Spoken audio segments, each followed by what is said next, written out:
जय माता दी। मैं आशा सराजी धार्मिक चैनल में आपका बहुत बहुत स्वागत करती हूँ। भक्तों, मुझे किसी ने कमेंट किया था, वो सिर्फ मेरे लिए कमेंट था कि आशा जी आपकी पुरानी सोच आपको मुबारक है। तो थैंक यू जिसने मुझे ये कमेंट किया था, अपना है मुझे जिसने कमेंट किया था।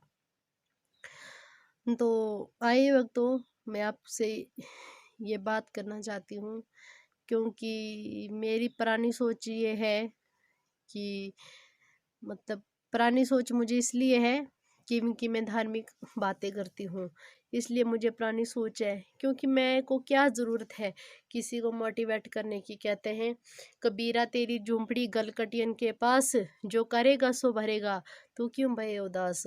मगर मैं फिर ये सोचती हूँ कि हमारा धर्म ये कहता है कि जो आपके पास चार बातें हैं दूसरों से शेयर करो, ज्ञान बांटने से बढ़ता है। क्योंकि कहते हैं ज़िंदगी जीना आसान नहीं, बिना संघर्ष कोई महान नहीं, जब तक ना पड़े हथौड़े की चोट पत्थर भी कभी भगवान नहीं।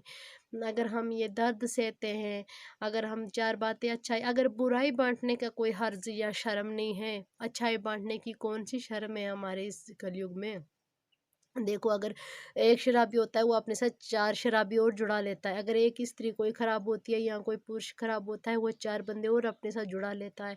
कोई चोर होता है वो अपने साथ और बंदे जुड़ा लेता है।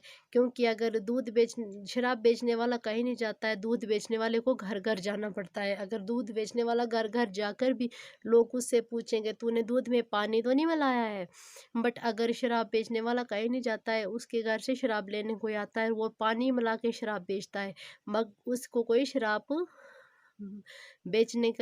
के लिए कोई ये नहीं पूछेगा कि आपने पानी तो नहीं मिलाया है शराब में। तो यही बातें हैं भक्तों, बुराई बांटने इंसान कहीं नहीं जाता है, वो घर से ही बुराइयां बांट लेता है, लेकिन अच्छाई बांटने के लिए घर घर जाना पड़ता है। अगर हम जागरण करते हैं, घर घर कथाएं करते हैं, दो चार बातें लोगों को सुनाते हैं, तो वो बातें हमारे लोगों को इतनी बुरी लगती हैं, इतनी कि दोबारा वो हमसे बात ही नहीं करते हैं। तो हमें क्या, अगर वो हमसे दोबारा बात नहीं करते हैं तो उसका मतलब ये नहीं हमें कोई फ़र्क पड़ता है। क्योंकि धूप धूप तेज़ होने पर सूरज को लोग लाख गालियां मारते हैं, बट सूरज को कोई फ़र्क पड़ता है? नहीं पड़ता है ना। तो इसलिए मैं दूसरों को भी बताती हूँ कि मतलब मेरी वीडियो देखने वाले हैं, मैं उनको भी बताती हूँ कि बेटियों को सूरज की चांद की तरह नहीं रहना चाहिए कि कोई उसको घूर घूर के देखे। बेटी को सूरज की तरह रहना चाहिए कि मतलब सूरज की तरह रहना चाहिए बेटी को, सूरज की तरह रहना चाहिए कि लोग बातें बोले बट कोई नज़र उठाकर देख ना सके। जैसे हम सूरज के लिए बातें बोलते हैं और सूरज को हम टिक कर देख ना पाते हैं, वैसे किसी की हिम्मत नहीं होनी चाहिए कि किसी को टिक कर देखे। अपने आप को मजबूत करना है। जिस इंसान के पास आत्म बल होता है उसको कोई भी दुनिया की ताकत नहीं हरा सकती है, और जिसको आत्म बल नहीं है, खुद पर विश्वास नहीं है, वो चाहकर भी कुछ नहीं कर सकता है। तो भक्तों आइए, मेरी वीडियो लॉन्ग हो जाएगी, ये फिर मुझे अपलोड नहीं होती है। मैं आपसे ये बात शेयर करूँगी क्योंकि ये वीडियो मैं इसलिए बना रही हूँ क्योंकि बहुत सारी दीदियाँ मैमें मेरी ये वीडियो देखती हैं। मैं इसलिए बना रही हूँ कि देखो, अंग्रेज़ी पढ़ने से किसी को संस्कार नहीं आते हैं। इस ज़माने में लोगों को टैलेंट ज़्यादा है, संस्कार कम है लोगों को।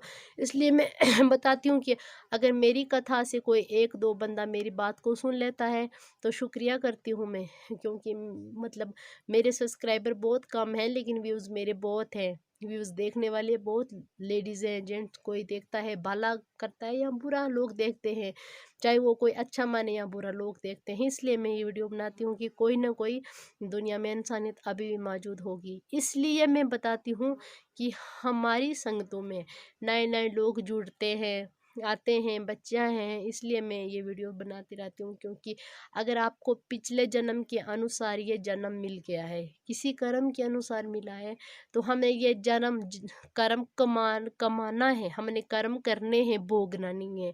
क्योंकि जैसे भेड़े बकरियां गाय ये जानवर कर्म भोगते हैं ना, वैसे हमने नहीं भोगना है, हमें हाथ पाँव है, हमने कर्म करना है, तो अच्छी मौत मरना है। तो इसलिए भक्तों मैं आपसे ये बात शेयर करना चाहती हूँ, क्योंकि मैं सबको बोलती हूँ कि अगर आपने भक्ति करनी है तो नित्य नियम से भक्ति करो। लोग बोलते हैं ना कि भक्ति करने वाले बोलते हैं हाँ जी कोई मांस खाए या कुछ खाए, सिर्फ मन साफ होना चाहिए और दिल साफ होना चाहिए। मांस खाने से कुछ नहीं होता है, भेड़ों बकरे खाने से कुछ नहीं होता है। अरे मूर्खो, जिस इंसान का मन साफ होता है वो गंद खाने को क्यों बोलेगा? जिस इंसान का दिल साफ होता है उसको गंद खाने पे तो कभी दिल नहीं करता है। और जिस इंसान को दूसरे जानदार जानवर का मांस, जो इंसान दूसरों का मांस खाता है उसको क्या दिल साफ होता है? वो कोई इंसान के अंदर दो दिल नहीं होते हैं। दिल मन आत्मा एक ही चीज होती है। इंसान के पास दो दिल नहीं होते हैं कि एक दिल गंद खाने वाला है, दूसरा दिल जोत जगाने वाले हैं। दो दिल नहीं होते इंसान के पास, एक ही दिल होता है। वो कैसा इंसान है? जिस इंसान का दिल साफ है ना, उसका वो साफ दिल कभी गंद खाने के लिए नहीं बोलेगा। और जिस इंसान का मन मेला है, उसका मन जो मेला होता है, उसका मन गंद खाने के लिए उसको इजाजत देगा। और जिसका मन मेला नहीं है, इस वक्त मैं हूँ, मुझे क्यों नहीं मन करता है गंद खाने पे? मैं क्यों नहीं, मेरा मन क्यों नहीं करता है कि मैं गंद खाऊं? नहीं खा सकती हूँ, मैं नहीं कर सकती हूँ। मैं ऐसा, मैं चाहकर भी कुछ बुरा नहीं कर सकती हूँ। मेरा मन क्यों नहीं बुरा करने के लिए बोलता है? मेरा मन क्यों नहीं चलता है कि मैं किसी को फोन पे बात कर लूं, किसी का नंबर उठा लूं, किसी से बात कर लूं, या मांस खा लूं, या ड्रिंक कर लूं, या किसी की चुगलियां कर लूं, किसी की निंदा कर लूं? क्यों नहीं करता है मेरा मन? मैंने खुद पे आजमाया है। जो दिल से भक्ति करते हैं ना, उनकी ये हाथों की जितनी भी टेढ़ी लकीरें होती है ना, तो सारी चेंज हो जाती है भक्तों। मैं ये ज़्यादा शो नहीं कर सकती हूँ क्योंकि मेरे हाथ की लकीर बदली है। लोग कहते हैं ना कि आशा जी तुम्हारे पास क्या है? तो भक्तों मेरे पास वो धन है जो किसी के पास नहीं होता है। मैं अगले वीडियो में ये अब आपको शेयर करूँगी। मेरा वीडियो ज़्यादा लॉन्ग हो रहा है। जय माता दी।